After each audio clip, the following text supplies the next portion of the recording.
bekerja sama dengan pemerintah seperti Polda.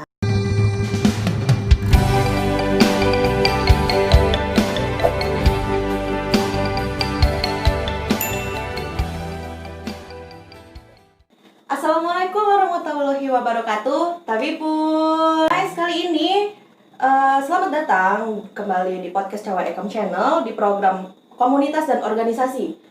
Nah, malam ini kita kedatangan tamu seorang wanita yang cantik dan awet muda. Dia adalah pegiat anti narkoba di Provinsi Lampung. Siapa dia? Yuk, langsung aja kita kenalan. Ada Mbak Nia Garigaluh atau yang lebih akrab disapa dengan Ginda Galuh. Apa kabar Ginda? Kabar wawai, kabar baik. Mbak awet muda ya sekarang ya? Iya. Lagi sibuk apa nih Ginda nih? Sekarang Ginda ini kesibukannya adalah membesarkan GAN di kabupaten ataupun di Provinsi Lampung. Ada yang tahu guys, GAN itu apa? Yaitu GAN itu Generasi Anti Narkotika Nasional. Berdiri sejak kapan nih Ginda GAN ini? Kalau untuk di Provinsi Lampung, GAN ini berdirinya berdasarkan SK Ginda yaitu tanggal 3 Mei 2018. Kita disahkan langsung oleh DPP dari pusat yang diketuai Pak Fahrudin atau lebih keren lagi disebut Sang Haji Bima. Jadi dalam 2 tahun ini kita sudah bergerak dengan bermacam aktivitas. Kebetulan juga kepengurusan kita nanti habisnya masih 3 tahun lagi. Oh gitu. Ya.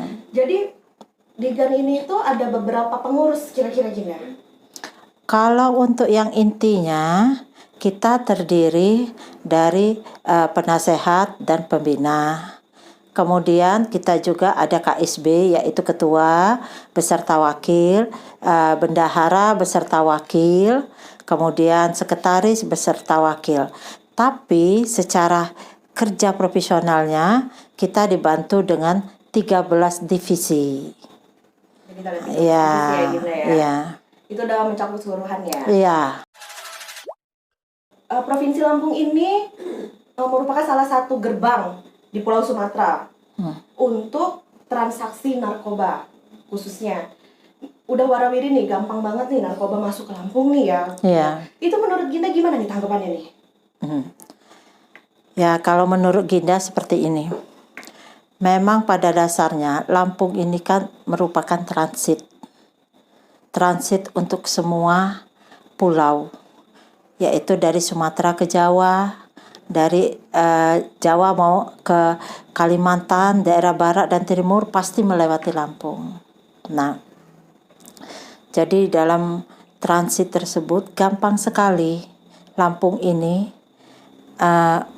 mengadakan transaksi narkobanya.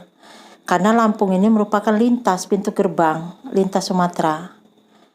Jadi yang pengedar banyak di sini, yang pemakai banyak di sini. Sehingga memang dikatakan Lampung itu oleh pemerintah adalah darurat narkoba sekarang ini.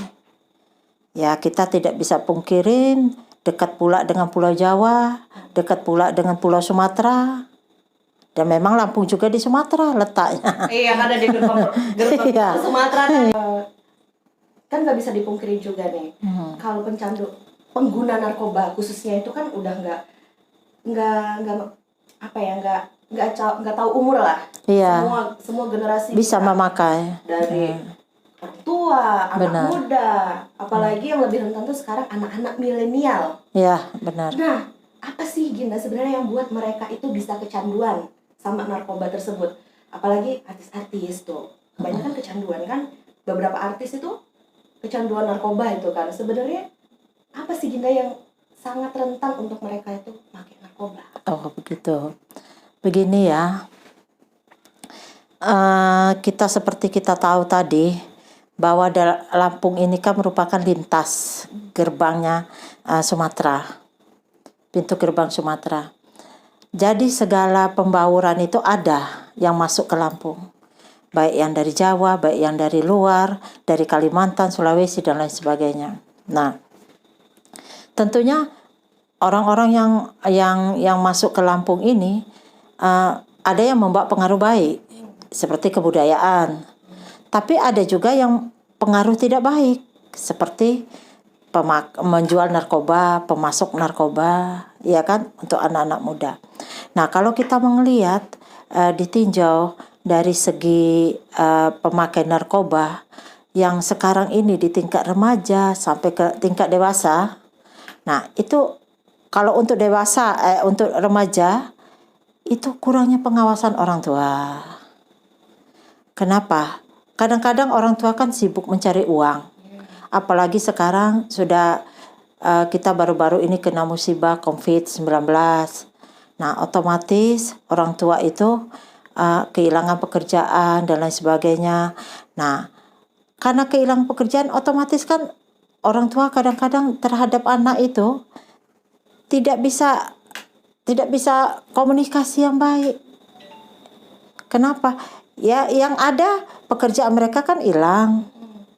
Akibatnya di rumah pun tidak akur dengan keluarga. Nah, pada saat seperti itulah anak mencari pelarian keluar, berkumpul dengan teman-temannya, ya kan? Iya. Nah, kemudian terpengaruhlah dengan teman-temannya yang tadinya sekedar coba-coba memakai, akhirnya menjadi kebiasaan kemudian menjadi pengguna, setelah pengguna malah menjadi pengedar. Nah, itu. Kalau kita melihat dari segi artis-artis yang sekarang ini memakai narkoba, itu bukan karena kurang pengawasan dari guru ataupun orang tua, tapi itu karena kelebihan uang. Sehingga demi ketenaran mereka bergaul. Mereka bertemulah di kafe, di hotel, di tempat syuting. Sehingga dari pergaulan itu timbullah bagaimana meningkatkan energi supaya mereka bisa bekerja. Sehingga mereka mencoba itu yang namanya pil ekstasi, jenis ini, kemudian menggunakan lagi yang namanya serbuk narkoba. Nah, akibat dari yang coba sekali dua kali dan ditunjang dengan keadaan keuangan yang banyak, maka akhirnya mereka membeli kebiasaan. Nah, itu ya, termasuk juga sekarang ini kan banyak juga aparatur negara kita, kemudian artis-artis yang menua. Nah, kemudian pengusaha-pengusaha yang umurnya sudah berumur ikut juga mencoba memakai narkoba. Itu semua karena salah pergaulan, karena terlalu lebih keuangan yang berlebih gitu, sehingga mereka dengan gampang untuk membeli narkoba, membeli pil ekstasi itu. Jadi itu lingkungan lah ya, Ya, jadi terpengaruh ya. Terpengaruh lingkungan dan pergaulan. Generasi anti narkotika nasional ini kan salah satu lembaga yang lagi concern banget nih di Provinsi Lampung kan. Oh iya. Nah, pencapaian apa aja sih yang udah Ginda lakukan? Ya. Ginda Rekon lakukan selama Ginda menjabat sebagai ketua GAN, khususnya untuk para anak-anak milenial. Oh, begitu. Jadi begini, GAN ini dibentuknya 3 Mei 2018, 2 tahun yang lalu. Nah, jadi sejak dibentuknya 2 tahun yang lalu, Ginda itu mempunyai tanggung jawab penuh untuk mensosialisasikan yang disebut dengan P4GN, yaitu memberantas narkoba, memberantas penyalahgunaan narkoba, memberantas pengedaran narkoba. Nah, jadi dengan cara seperti itu, Ginda harus berpikir bagaimana supaya kita bisa bersinergi dengan pemerintah. Nah, disitulah Ginda mulai bekerja sama dengan pemerintah seperti Polda. Kita sudah melakukan suatu MOU dengan Polda Lampung. Kemudian kita bekerja sama dengan BNN Lampung, Provinsi Lampung. Kita bekerja sama dengan tokoh-tokoh. Nah, itu suatu poin Ginda ingin bahwa GAN ini diakuin sama pemerintah. Nah, termasuk juga Ginda izin dulu kepada Kesbangpol Lampung supaya nanti kita dalam bekerja tidak disalahkan karena sudah ada izinnya. Nah, kemudian Ginda juga bekerja sama dengan rumah sakit umum untuk mengadakan tes urin. Nah, itu pencapaian yang pertama. Pencapaian kedua, Ginda sudah membentuk di 14 kabupaten kota. Alhamdulillah mereka respon semua. Artinya mereka kan senang. Karena apa? Karena dengan begitu mereka bisa membantu pemerintah di daerah. Seperti di Polres, di Polsek. Nah, hanya saja kita ini kan tidak boleh menangkap seorang pemakai atau pengedar. Tapi kita dapat melaporkan mereka. Misalnya melaporkan ke Polres bahwa di daerah ini ada pengedar atau pemakai. Nah, dengan laporan kita itulah arti dari kerjasama kita tuh tadi dengan Polda, dengan Polres, dengan Polsek. Kemudian kita juga dapat melaporkan bahwa contohnya di daerah kita ada seorang bapak atau seorang ibu yang perlu direhab. Kita bisa lapor ke BNN bahwa mereka ini perlu direhab. Nah, itulah bentuk kerjasama kita dengan BNN. Nah, memang harus tertuang di dalam hitam dan putih. Kemudian pencapaian yang lain, Ginda sudah mengadakan sosialisasi ke masyarakat untuk P4GN tersebut supaya masyarakat luas tahu apa sih P4GN tersebut ya, sehingga mereka itu tidak lagi memakai narkoba baik dari tingkat anak, SD, SMP, SMA sampai ke yang tua. Kalau bisa kita ini kan bersih narkoba negara kita. Kalau bisa ya. Gitu. Iya. Memang narkoba itu emang gak bisa dipungkiri. Benar, jaringannya terlalu luas. Kita ini hanya membantu pemerintah. Tapi ya alhamdulillah selama Ginda duduk sebagai ketua DPD GAN Lampung, alhamdulillah kita bisa sinergi dengan pemerintah. Gitu. Ya nih Ginda. P4GN itu apa sih? Nah, P4GN itu adalah program pemerintah yang ada instruksinya Impres dari Presiden nomor 6 tahun 2008. Jadi P4GN itu sendiri adalah pencegahan dan pemberantasan penyalahgunaan dan peredaran gelap narkoba dan prekursor narkotika, disingkat P4GN. Nah, P4GN ini dikeluarkan berdasarkan Impres nomor 6 tahun 2018 serta surat edaran dari kepolisian nomor 50 tahun 2017. Itu. Jadi ada surat yang menyatakan P4GN ini berlaku dan harus dilaksanakan untuk pencegahan bahaya narkoba. Kenapa untuk pencegahan bahaya narkoba? Karena pada saat dulu seperti Ginda katakan tadi, tahun yang lalu-lalu itu kan yang namanya pengedar, pemakai, pemasok itu mah aduh nggak ada ya. udah biasa aja, udah B aja. Nah, iya. Tapi sekarang tidak bisa. Karena sudah ada impres dari Presiden dan surat edaran dari Kapolri tadi. Sehingga setiap provinsi, setiap daerah harus melaksanakan pemberantasan penyalahgunaan narkoba di tiap daerahnya masing-masing. Jadi udah nggak bisa bebas lagi ya. Iya, dan sesuai ada pasalnya sekarang. Apa tuh pasalnya tuh, Gina? Pasalnya tuh di KUAP dia punya pasal tentang narkoba, pasal 35 tentang penangkapan, pasal sekian itu semua sudah diatur dalam KUAP. Iya. KUAP artinya Kitab Undang-Undang Hukum Pidananya. Itu yang selalu dipakai oleh aparat kepolisian kita apabila menangkap seseorang, apakah itu pengedar, apakah itu pemasok, apakah itu pemakai.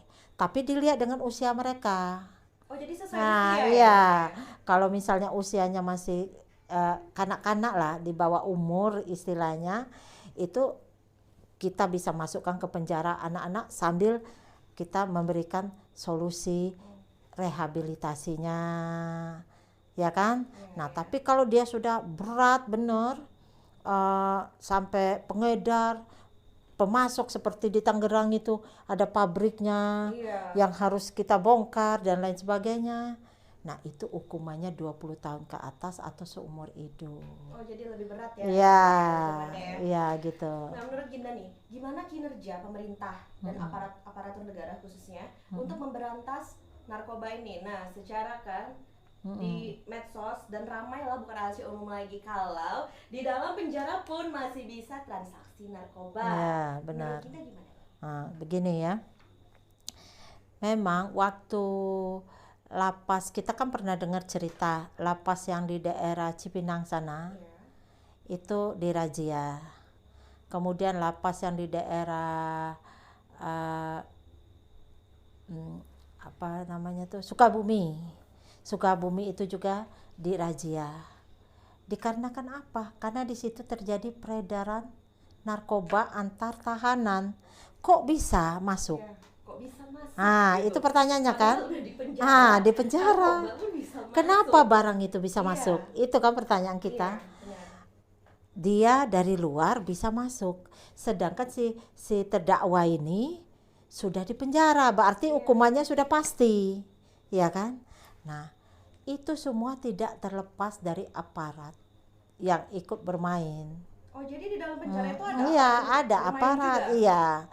Makanya setelah Menteri Menkumham, kemudian Kapolri menindaklanjuti hal tersebut, ya, akhirnya kita berantaslah yang namanya gembong-gembong mafia di penjara, judulnya gitu kan. Nah, kenapa? Ya itulah tadi, bahwa kita ini kalau menurut Pak Jokowi, supaya Indonesia ini bersih narkoba, hidup sehat tanpa narkoba, ya kan?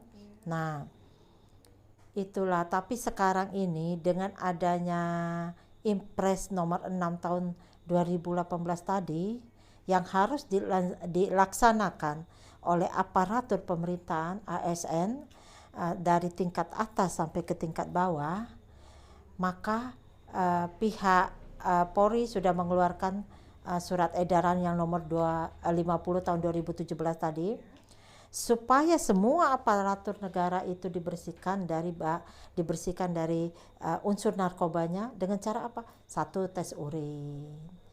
Ya, bukan untuk masyarakat saja tes urin sekarang.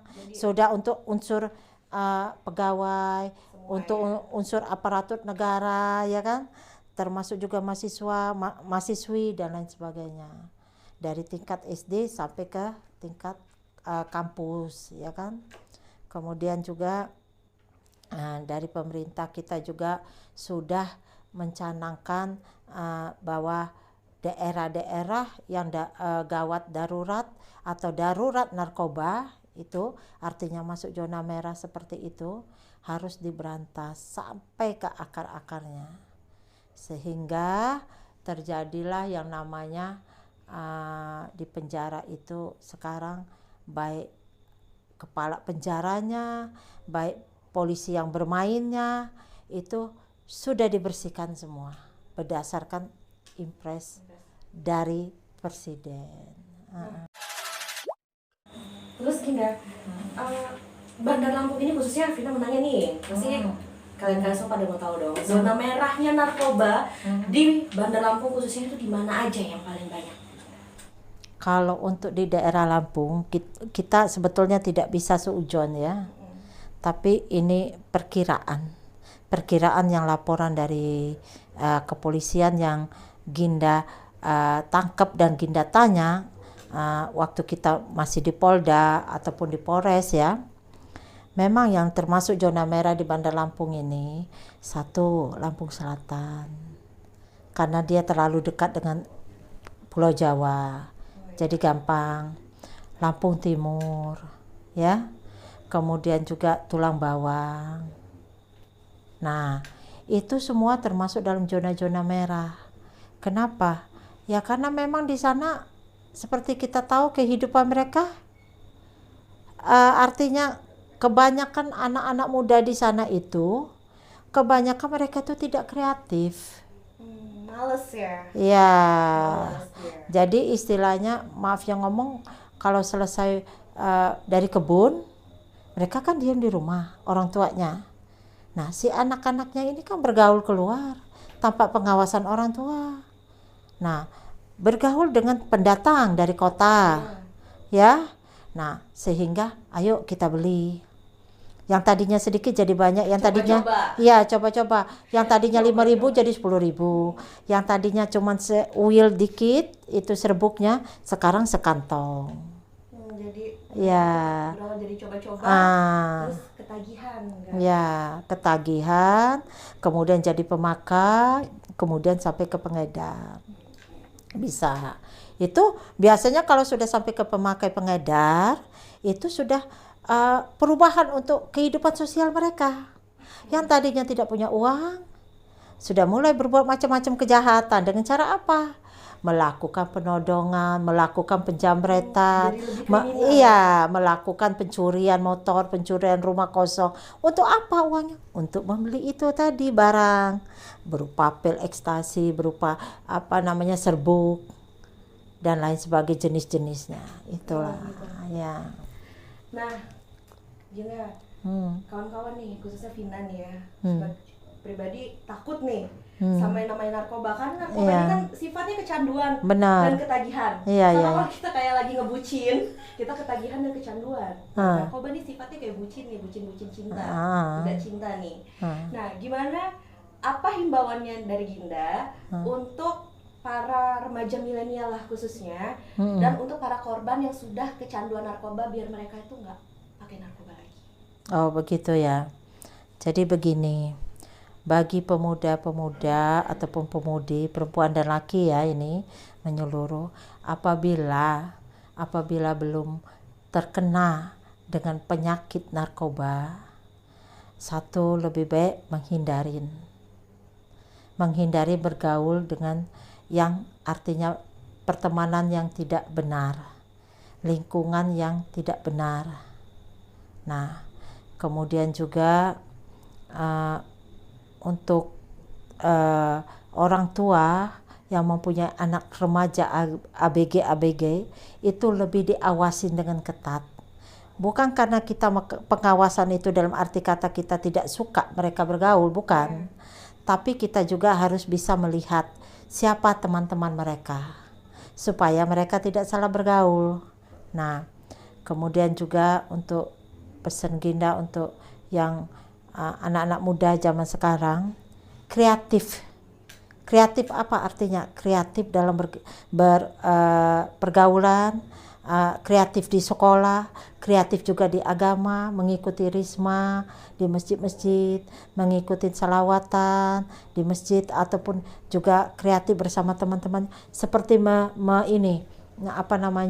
membuat suatu kerajinan tangan yang lebih bermanfaat, ataupun juga lebih mencari, kalaupun memang harus anak-anak muda sekarang harus mendukung salah satu calon politik, itu lebih bagus juga. Artinya mereka larinya kreatifnya ke politik. Jadi lebih terarah, iya, positif. Kalau mereka larinya ke ilmu, misalnya mereka bisa dengan misalnya di AP itu ada yang istilahnya tuh channel-channel untuk kita memasarkan suatu kerajinan tangan, channel-channel untuk kita memasarkan apa yang bisa kita perbuat untuk remaja-remaja. Nah, sehingga kita tidak berpikir diam di rumah, akhirnya melamun, akhirnya diajak sama teman, kemudian terjerumus. Jadi melamun, kemana-mana. Bukannya kesurupan, malah diajakin untuk pakai narkoba. Dengan apa? Ayo kita ke sana dulu. Kemana? Ke rumah teman misalnya. Nah, teman ini karena dia pemakai, dia membujuk. Akhirnya kita ikut. Nah, tapi kalau kita mempunyai suatu keahlian kreatif gitu, anak-anak muda zaman sekarang gitu kan, bisa membuat kayu menjadi patung, bisa membuat kerajinan tapis, bisa membuat makanan, kemudian diekspor di YouTube, di Instagram, di mana, itu kan kreatif. Satu kreativitas. Jadi tidak terpikir lagi untuk berbuat yang aneh-aneh. Jadi tetap fokus sama apa yang dia dia bisa lah ya, yang dia bisa aktivitasnya lakukan ya. Nah, untuk yang sudah terlanjur sebagai pemakai ataupun pengedar dan sudah pernah merasakan dinginnya penjara, ya sekeluarnya dari penjara kita pertama memang harus memperbanyak untuk istighfar, sholat, larinya ke agama. Kemudian kita akan lebih baik lagi kalau kita meninggalkan teman-teman kita, meninggalkan lingkungan tersebut, pindah ke tempat lain, sehingga kan kita tidak perlu lagi dihubungi mereka. Nah, kemudian kita bekerja dengan cara yang halal untuk kalau yang sudah punya keluarga, bekerja untuk anak istri. Kalau misalnya masih single parent, seperti yang kata Bunda tadi, gadis dan bujang, ya itu tadi, mencari kesibukan, mencari kekreatifan sehingga tidak lagi terjerumus. Ya. Terus Ginda, GAN ini punya hotline nggak atau pengaduan untuk para kerabat atau keluarga kita atau teman-teman kita yang mereka sudah terlanjur kena narkoba dan mereka ingin direhabilitasi? Oh, begini, sejak tahun 2019, setahun setelah Ginda ditunjuk jadi Ketua DPD GAN Lampung, dan Ginda sudah bekerja sama dengan BNN Lampung, ya, pihak BNN dalam salah satu kesepakatan kita menyediakan tempat rehabilitasi, yaitu yang berada di Kalianda, Lampung Selatan. Itu untuk bagi korban pencandu yang ingin direhab sampai tuntas, ya, dari awal sampai tuntas, sampai mereka benar-benar bersih gitu, sehat kembali. Itu adanya untuk di Kalianda, Lampung Selatan, kepunyaan pemerintah. Gitu. Jadi ada tempatnya. Ya, itu yang pertama. Yang kedua, tempatnya adalah di Jalan Kartini. Itu kepunyaan swasta. GAN sudah bekerja sama dengan rumah sehat Herbal, dan kita mempunyai dokter sendiri, kita mempunyai petugas-petugas rehab juga, tapi dengan cara memakai medis, dan ada juga dengan memakai herbal. Itu letaknya adalah di Jalan Kartini. Ya, itu kepunyaan swasta. Nah, jadi apabila masyarakat luas ingin menghubungin ini kita melalui online bisa, melalui langsung ke BNN bisa, melalui ke kantor DPD juga bisa. Gitu. Ya, melalui telepon ataupun WA bisa. Jadi kita tidak menutup kemungkinan itu mereka mau rehab. Ya, baik itu anak-anak ataupun usia tua, tetap kita terima. Jadi nggak ini ya, ya. Mematok umur harus umur berapa? Tidak. Semua umur bisa. Iya, bisa. Rehabilitasi ya. Iya. Nah, oke Ginda, terakhir nih, apa kesan dan pesan Ginda untuk podcast Cawa Ekam kita nih? Oh, ya, pesan dan kesan Ginda sebetulnya bagus, baik. Pertama, ini YouTube Cawa Ekam ini supaya bisa berkembang terus, jangan berhenti sampai di sini saja. Walaupun pilkadanya sudah selesai, walaupun yang diwawancarainya arti katanya tidak sebatas dengan tokoh politik, tokoh agama, terus ketua organisasi. Nah, itu yang pertama, jadi tetap terus supaya sukses, maju. Nah, yang kedua, program-program di dalam YouTube Cawa Ekam ini untuk saat ini memang diperlukan di tengah-tengah COVID kita ini. Karena setiap yang diwawancarain, baik contohnya Ginda, ini ingin menyampaikan apa yang menjadi inspirasi, apa yang ingin menjadi pemikiran. Nah, dikarenakan kita saat ini sedang COVID, jadi kan kita tidak bisa banyak-banyak nih mengundang orang-orang untuk bertemu dengan kita ataupun untuk sekedar bersalaman. Kita cuman bisanya melalui online, melalui TV. Nah, sekarang alhamdulillah kita mempunyai YouTube Cawa Ekam di Lampung. Jadi setiap keterangan yang tokoh-tokoh yang diambil keterangannya untuk diwawancarain, baik itu tokoh agama, tokoh pemerintah, ataupun tokoh organisasi, ketua-ketua organisasi, itu bisa menyampaikan inspirasinya, pemikirannya melalui YouTube. Salah satunya di YouTube Cawa Ekam, sehingga bisa disiarkan dan ditonton oleh orang. Ya, sukses untuk Terima kasih, Deginda. YouTube Cawa Ekam. Deginda, 3 kata untuk narkoba.